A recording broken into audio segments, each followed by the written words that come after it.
Ako ang Panginoon at wala ng iba pa. Maliban sa akin ay wala ng ibang Diyos. Palalakasin kita kahit na hindi mo pa ako nakikilala, para malaman ng lahat sa buong mundo na walang ibang Diyos maliban sa akin. Ako ang Panginoon at wala ng iba pa.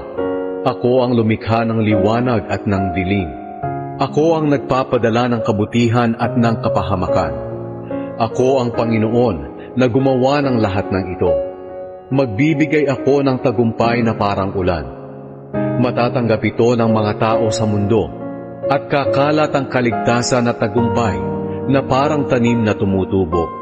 Ako ang Panginoong gumawa nito. Nakakaawa ang taong nakikipagtalo sa Diyos na lumikha sa Kanya. Ang katulad niya'y palayok lamang. Ang putik bang ginagawang palayok ay maaaring magsabi sa magpapalayok kung ano ang dapat niyang gawin?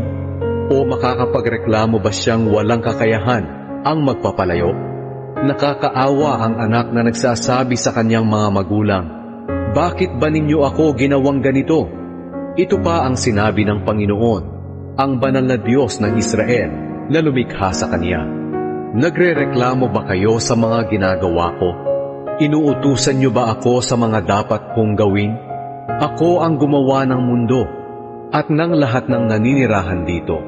Ang mga kamay ko ang nagladlad ng langit, at ako ang nag-utos sa araw, buwan at mga bituin na lumabas. Ako ang tumawag kay Cyrus para isagawa ang aking layunin.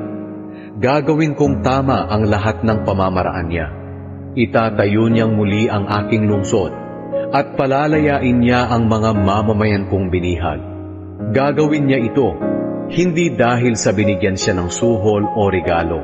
Ako ang Panginoong makapangyarihan ang nagsasabi nito.